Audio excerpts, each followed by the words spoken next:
Bonjour, nous allons parler aujourd'hui du moment où, dans le fond, tout a commencé en matière de christianisme, à savoir l'événement fondateur qu'on nomme la résurrection du Christ. Alors, on va y aller progressivement. D'abord, posons-nous la question, qu'est-ce qui s'est passé? À vrai dire, pour être honnête, on n'en sait trop rien. Et pour le dire rapidement, des récits rapportent qu'il y a environ 2 millénaires, un jeune rabbi, un rabbi c'est un maître dans l'art de scruter et de transmettre la Torah de Moïse, le texte fondateur du peuple juif, un jeune rabbi donc a vécu une trentaine d'années en Palestine avant de mourir crucifié par les Romains. Alors en soi, rien de tellement particulier pour l'époque, sauf que 3 jours après sa mort, quelques-uns de ses disciples ont trouvé son tombeau vide et l'ont vu vivant, lui, Jésus, en chair et en os.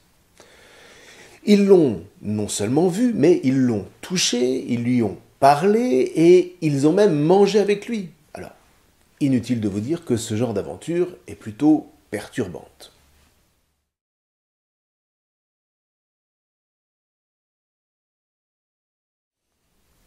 Alors, déjà, on peut se poser cette question, est-ce que toute cette histoire est vraie?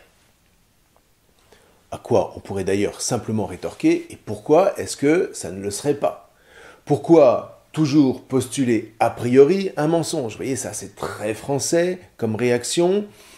C'est le vieux réflexe du siècle des Lumières qui ne rêve, dès le début, que d'en finir avec le christianisme, comme dit Michel Onfray, encore lui. Vous voyez, Michel Onfray qui par ailleurs a remis au goût du jour des théories vieilles de plus de 100 ans, toutes abandonnées aujourd'hui, selon lesquelles Jésus ne serait qu'une légende. Alors, la réfutation est assez simple, je vous ai mis un lien vers un article facile à lire sur la question si ça vous intéresse. Ceci dit, si, avec toute la communauté scientifique internationale, on peut affirmer que l'existence du rabbi Jésus n'est pas une légende, on ne peut pas non plus se contenter de ça. Une chose est de soutenir, source à l'appui, que Jésus a véritablement existé. Autre chose est d'affirmer qu'il est ressuscité d'entre les morts. Alors du coup, il faut s'interroger. Quelles sont les données qui vont attester que quelque chose de cet ordre s'est effectivement passé? Alors on pourrait en compter au moins 4. Premier point. Le fait que Jésus ait vraiment vécu et soit mort crucifié est certes raconté dans les évangiles, mais pas uniquement. Des sources juives et des sources romaines de l'époque en parlent aussi, alors qu'a priori, elles ne sont pas favorables au christianisme. Si on n'avait pas de telles sources extérieures, on pourrait effectivement parler d'une invention chrétienne. Et dès les premiers temps, les Juifs auraient pu rétorquer assez simplement « Votre Jésus, on l'a jamais vu, c'est que de la pure invention, c'est une pure légende. » Or, tout au contraire, ces sources extérieures au christianisme attestent que Jésus était un Juif reconnu, qu'il a bel et bien été mis en croix et qu'il est vraiment mort. Et c'est ce qui fait qu'aujourd'hui encore, si les Juifs réfutent l'interprétation chrétienne de l'identité divine de Jésus, ils ne contestent nullement son existence humaine, ni même sa fin tragique. Deuxième point. Le tombeau de Jésus a vraiment été retrouvé vide, alors même qu'il était gardé par des soldats romains. Ce fait est attesté évidemment par les évangiles, mais aussi par les sources juives, donc à nouveau extérieures au christianisme. La rumeur juive a même fait courir le bruit que les disciples étaient venus enlever le corps de Jésus, ce qui montre bien que le tombeau a été retrouvé vide au matin du dimanche, sans quoi l'affaire aurait été classée sans suite. Troisième point. Non seulement les disciples affirment que Jésus leur est apparu vivant après sa mort, suite de quoi ils ont cru au message de la résurrection, mais surtout, cet événement a complètement bouleversé leur vie en matière de charité. Ils ont tous changé de vie. Ils se sont fait les serviteurs de leurs frères et sœurs au nom de Jésus. Or, qu'est-ce que vous voulez? On ne change pas de vie dans ce sens sur la simple base d'un mensonge. On peut mentir pour devenir éventuellement plus riche, mais personne ne fait le choix de la charité sur la base d'un mensonge. Quatrième point, plus encore, et je vous avoue que pour moi c'est l'argument majeur. Les témoins de la résurrection de Jésus ont tous préféré mourir martyrs plutôt que d'admettre que l'annonce de sa mort et de sa résurrection aurait relevé d'un mensonge organisé. Il ne s'agissait pas pour eux de relayer simplement une croyance, une rumeur, ils sont morts pour témoigner du fait irrécusable qu'ils avaient vu, entendu et touché ce fameux Jésus, non seulement avant, mais surtout après sa mort en croix. Par ailleurs, impossible de parler d'une simple hallucination de la part d'un groupe qui se serait auto-persuadé quelque part que Jésus allait ressusciter. Deux raisons à ça. Premièrement, chaque fois que Jésus a parlé à ses disciples de sa résurrection, ils n'ont rien compris à ce qu'il leur racontait. C'est avoué en toutes lettres dans les évangiles. Et d'ailleurs, quand les femmes vont venir leur annoncer qu'elles ont trouvé le tombeau de Jésus vide, ils ne les croiront pas. Donc vraiment, ils n'étaient pas dans des conditions psychologiques favorables à une hallucination de cet ordre. Par ailleurs, Jésus ne s'est pas manifesté qu'aux seuls disciples. Il s'est aussi manifesté à ses adversaires les plus farouches, comme par exemple Paul. En voilà un autre qu'on ne peut vraiment pas soupçonner d'avoir été dans les conditions favorables à une telle hallucination. Et lui aussi préférera mourir plutôt que de renier l'évangile de la résurrection du Christ. Donc vous voyez, non, décidément, je n'arrive pas à me convaincre personnellement qu'on puisse mourir pour un fake, pour une contrefaçon, pour une légende qu'on aurait soi-même élaborée. À moins qu'on soit complètement désaxé et sujet à des délires, ce qui peut arriver le cas échéant. Mais pas à des centaines de disciples en même temps, dans divers lieux, et à divers moments tout aussi improbables les uns que les autres. C'est juste impossible. Alors on pourrait encore imaginer un groupe qui aurait décidé de fonder une secte dont ils auraient été les gourous. Sauf qu'encore une fois, les disciples ne vont pas s'enrichir. Même leurs ennemis les plus farouches ne leur reprochent pas de s'engraisser sur le dos de leurs adeptes, alors que l'argument aurait été tellement facile si ça avait été le cas. Donc, les apôtres n'ont pas exploité les gens qui les ont rejoints, au contraire, comme on l'a déjà dit, sur le commandement même de Jésus, ils s'en sont fait les serviteurs. Vous le savez, les chefs des nations les commandent en maîtres, et les grands font sentir leur pouvoir. Parmi vous, il ne devra pas en être ainsi. Celui qui veut devenir grand parmi vous sera votre serviteur, et celui qui veut être parmi vous le premier sera votre esclave. Ainsi, le Fils de l'homme n'est pas venu pour être servi, mais pour servir, et donner sa vie en rançon pour la multitude. C'est dans l'Évangile selon saint Matthieu au chapitre 20.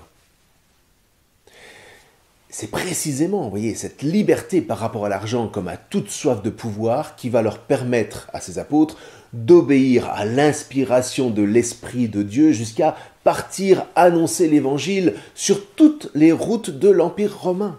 Et Dieu sait si une telle mission itinérante n'était pas sans danger. Combien de fois Paul va rapporter qu'il a été battu, jeté en prison, lapidé même et laissé pour mort, pris dans la tempête en pleine Méditerranée, qu'il s'est retrouvé dans des situations inextricables, où il a plusieurs fois failli mourir, sans compter les sarcasmes après avoir annoncé la résurrection de Jésus sur l'aréopage d'Athènes. On pense à Pierre crucifié la tête en bas à Rome, à Étienne qui a été lapidé à Jérusalem, etc., etc., etc. Et ils auraient subi tout ça en sachant qu'ils colportaient un mensonge. Allons donc. Encore une fois, le fait que tous vont préférer mourir plutôt que d'avouer sous la torture avoir créé une légende de toute pièce, ce seul fait vérifie dans la chair l'authenticité de leur témoignage. Et tout ça mis ensemble fait que la seule explication raisonnable de tout ça, c'est que Jésus s'est bel et bien relevé d'entre les morts, si mystérieux que ça puisse paraître. Vraiment, objectivement, charnellement parlant, l'événement de la résurrection de Jésus, de son relèvement d'entre les morts après avoir été crucifié, est raisonnablement crédible.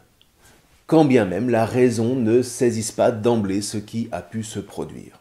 Le comment a pu se faire nous échappe absolument. Et alors ? Il y a un tas de choses dont le mode opératoire échappe à la raison, mais que nous croyons simplement sur la parole de ceux qui attestent qu'ils disent la vérité. Un couple qui s'aime, c'est quoi le mode opératoire ?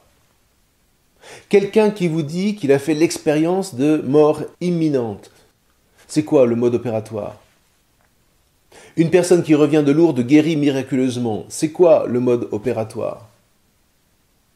Alors, il y en aura toujours certains qui n'y croiront pas, et en général, ils font la tête, jusqu'à être agressifs au nom de leur raison raisonnante, qui décidément est mauvaise perdante. Mais celui qui a été guéri, celui qui est revenu à la vie, et même celui qui est amoureux, tout cela, eh bien, il chante, et il danse, et surtout, il change de vie. Et là, vous voyez, il devient raisonnable d'abdiquer le fantasme de tout vouloir toujours analyser. Et alors ? Certes, la résurrection échappe totalement à la raison dans son mode opératoire, encore une fois, mais néanmoins, au vu des sources de l'époque et du changement de vie que son annonce a provoqué comme une traînée de poudre dans le monde tant occidental qu'oriental, encore une fois, la résurrection reste parfaitement et raisonnablement crédible dans les faits.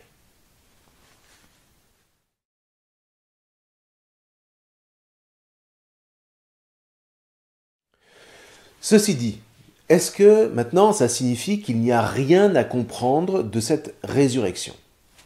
Non, évidemment, et même bien au contraire. Paradoxalement, la résurrection du Christ Jésus éclaire la raison une fois que celle-ci accepte d'abdiquer la tyrannie de sa toute-puissance. Et surtout, j'ai envie de dire, elle empêche la raison de tomber dans une sorte de vortex de désespérance morbide qui ne cesse de la tirer vers le bas, vers le néant et vers une colère qui est le plus souvent une colère bien bourgeoise et très orgueilleuse, ce qui fait qu'on ne peut rien en faire. La résurrection de Jésus, elle, maintient le regard fixé sur un horizon de vie qui ne cesse, à l'inverse, de tirer vers le haut. Toute la Bible n'est qu'une magnifique et gigantesque entreprise faite pour tirer un peuple entier vers le haut et qui témoigne d'un Dieu qui croit en l'homme, d'un Dieu qui va tout mettre en œuvre pour lui faire prendre un chemin d'élévation. Et pour ça, Dieu lui-même, Dieu en personne va se mouiller. Dieu en personne va entrer dans sa création. C'est ce qu'on appelle le mystère de l'incarnation. Dieu se fait chair pour traverser la mort avec nous et nous entraîner de l'autre côté de ce tunnel. Ça paraît complètement fou. Et pourtant, vous voyez, cet élan a suscité des milliards de conversions, des milliards d'élévations, toutes humbles, cachées dans les coins du monde les plus reculés, mais qui a fait se lever un peuple formidable sur toute la terre, et qui a surtout fait se lever une compréhension du cœur de l'homme bouleversante. Non, contrairement à ce que dira Thomas Hobbes, qui est à la racine de toute la pensée contemporaine, en particulier la pensée politique. Non, l'homme n'est pas qu'un loup pour l'homme. L'homme est capable des actes de vie les plus fantastiques. Il est capable de donner sa vie à condition qu'on l'éclaire et qu'on lui donne l'espérance nécessaire pour qu'il déploie en lui ce qu'il a de meilleur à offrir. Et pour ça, vous voyez, nous dit la Bible, il faut suivre Jésus et nous exercer à implanter dans notre existence la charité, cet amour charnel dont on a déjà parlé, qui ne se paye pas d'idées, mais qui prend toujours charnellement, concrètement, la route vers l'autre, la route vers le frère, la route vers la sœur qui marche avec nous sur ce chemin de vie. Un chemin sur lequel Dieu lui-même est venu nous rejoindre en Jésus pour faire de nous, et ça c'est très étrange, ses frères et ses sœurs. Vous vous rendez compte? Nous sommes les frères et les sœurs de Dieu en Jésus. Jésus qui nous présente à son Père éternel, ce Père éternel qui nous adopte comme ses propres enfants, c'est époustouflant. On n'a pas fini d'en parler, tellement cette trajectoire de foi est porteuse d'espérance. Alors maintenant, il faut bien admettre que la chose n'est pas non plus si simple. Et de ce point de vue-là, c'est vrai que la Bible elle-même interroge dès les tout premiers chapitres. Entre l'homme et la femme, les relations devraient être belles, et pourtant elles sont difficiles. Pourquoi ? Entre frères, la relation devrait être solide, et pourtant elle n'est faite que d'affrontements, et même parfois jusqu'à la mort. Pourquoi ? Et entre peuples, on devrait pouvoir s'entendre, et pourtant, c'est la guerre sur toutes les frontières. Pourquoi ? Alors, on reviendra sur toutes ces questions, mais disons déjà que la réponse surprenante du Dieu de la Bible, c'est la résurrection du Christ. C'est-à-dire le choix de la vie contre celui de la mort, de sorte que grâce à ce choix, la mort puisse être vaincue.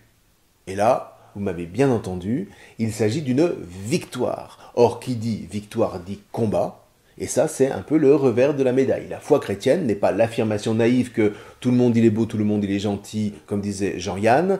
Non, il y a une réalité étrange, parce que, pour le coup, complètement déraisonnable, et que la Bible appelle le péché. Et là, eh bien, il nous faut en dire quelques mots.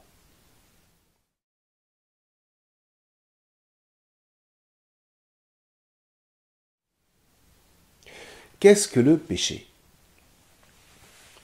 Alors là, il faut d'abord sortir de tout ce que les caricatures étrangères, tant au christianisme qu'au judaïsme, ont pu déverser dans la mémoire collective. Le péché n'a rien à voir avec la faute morale façon Emmanuel Kant. Emmanuel Kant, c'est un philosophe allemand du XVIIIe siècle, d'une intelligence fascinante, certes, mais compliquée à l'extrême. Le péché, donc, n'a rien à voir avec la faute morale façon Emmanuel Kant, dans laquelle la pensée actuelle l'enferme en l'accusant d'être à l'origine de toutes les culpabilités de l'univers. J'ose même affirmer que revenir à la notion de péché telle que la Bible nous le présente libère de la culpabilité morale pure que Kant a imposée à la pensée moderne. Pour le dire rapidement, le péché, dans la Bible, désigne un acte de désobéissance à la loi de vie, c'est-à-dire la loi qui donne la vie, la loi par laquelle on, vous et moi, donne la vie. Dit autrement, le péché, c'est un acte qui donne la mort, en désobéissance plus ou moins consciente avec la loi de la vie. Alors, dit encore autrement, le péché, c'est donc un acte de fermeture à Dieu et à la vie. Et donner la mort, ça n'est pas seulement commettre un meurtre. On sait tous qu'on peut tuer quelqu'un simplement avec des mots. Le fameux « tue » qui tue. Ceci dit, il y a aussi le vol, la tromperie, le mensonge, etc. Eh bien, de tout ça, Dieu nous commande de nous garder. Et c'est pour notre secours qu'est ainsi donnée cette fameuse loi de vie.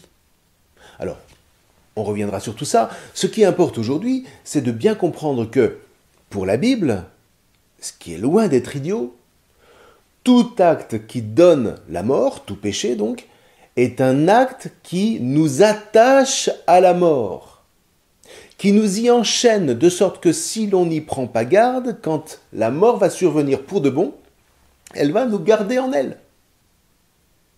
Elle va se trouver, pour ainsi dire, dans son élément. Elle va trouver des points d'accroche et elle va s'agripper au pêcheur pour le retenir en elle. Ça fonctionne un petit peu comme une bande velcro, si vous voulez. Vous voyez, la bande velcro, c'est ça, le velours représente les péchés et les crochets représentent la mort. Or, le rôle du velours, c'est précisément que les crochets puissent s'y agripper. Et plus il y a de velours, et plus le velcro tient jusqu'à supporter des poids hallucinants.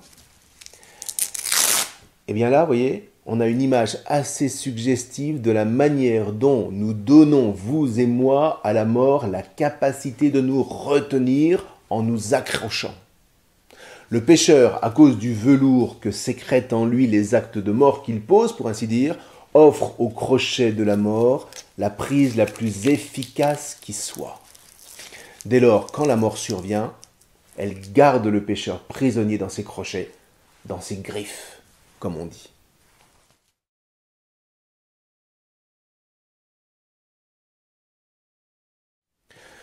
Maintenant, on a suffisamment de clés pour comprendre pourquoi la mort n'a pas retenu Jésus. Que s'est-il passé? Rappelons-nous, la mort l'a saisi sur la croix, mais voilà qu'il est apparu vivant à ses disciples 3 jours plus tard. On verra la prochaine fois dans quelles conditions.